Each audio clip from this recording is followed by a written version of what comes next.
it's Jacob here with another video, and today I want to talk about working with multiple generations. This is something that has been talked about for a long time, but it still keeps coming up in conversation today. So first, let's get one thing out of the way.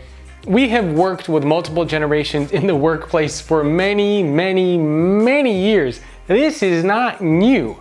But today, a lot of leaders are trying to figure out, well, we have 5 and in some rare cases 6 generations of employees inside our organization. They all care about different things. What do we do? How do we make everybody happy? So today I wanted to go over 3 strategies, 3 ways that you can approach this to make sure that all of your employees and that you can work with multiple generations in the workplace. First thing is avoid stereotypes. I can't tell you how many times I see this, and I've made this mistake many times as well. You assume that if somebody is older, that they don't know how to use technology. And if somebody is younger, then they're really good at using technology. Somebody younger is entitled and maybe they're a little bit lazy. And somebody is older, they've climbed the corporate ladder, they're more established, more seasoned. We tend to have these stereotypes about generations in the workplace that we need to break down. I know a lot of older people who are really great at using technology, and I know a lot of younger people who are really bad at using technology. The same thing goes for older people who I know act a little bit more entitled, and younger people I know who don't act entitled. So we need to remember that stereotypes are exactly that, stereotypes. Let's not assume that every generation and every person from that generation acts or behaves a certain way. So one of the things that you can do is learn about what these stereotypes are and make sure that you don't bring them into your conversations, into your organizations, and into your team.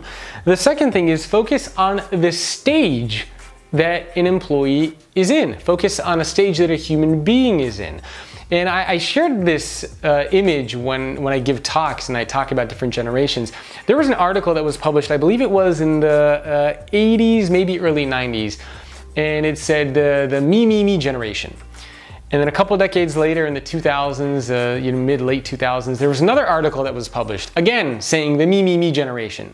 And one of these articles was talking about millennials, my generation, and the other article was talking about Gen Xers, the generation before mine. Both of those articles said that each generation was the me generation. They're entitled, they're lazy, they only think about themselves. But the reality is that we have to focus on the stage that somebody is at in their life. And again, same thing with avoiding stereotypes. You might be a younger employee who's at a more advanced stage in life. Maybe you're in your mid-20s and you're already married, you have a child, you have a mortgage, you're more established. And again, the same thing is true. Maybe you're older, you're in your 30s and 40s and you don't have a family, you're single, you don't have a mortgage, you're renting, you're kind of living a little bit more of a nomadic lifestyle. So we need to remember that the stage that somebody is at in their life is more important than the stereotype, is more important than just assuming that because they're younger or older they're going to act or think or behave a certain way. Second is practice empathy. Now this of course is crucial to have in the organization regardless, but I think it's especially true when we think about different generations. Because we need to remember that, maybe different generations went through different things. My generation, my family came from the Republic of Georgia. They had no food, they had no money, they grew up in poverty. Again, it's not to say that that's the entire generation of Gen Xers, but that's where my family came from. So when I talk to them, I have a little bit of empathy because I know their story and where they came from.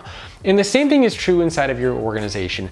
When you're talking to your peers, your coworkers, your colleagues, just anybody in general, it's important to know a little bit of their story. Where did they come from? What have they experienced? Have you experienced something similar? So that you don't quickly pass judgment and you understand where they're coming from. Empathy is really about putting yourself into the shoes of somebody else so that you can understand their perspectives and where they're coming from. And that way you can respond accordingly and have a more deliberate conversation about something. So I think these 3 strategies, these 3 things are easy to do. They're something that anybody can do, and they will really help make sure that you can create more cohesive teams, especially if those teams are comprised of people who work from different generations. So again, avoid those stereotypes.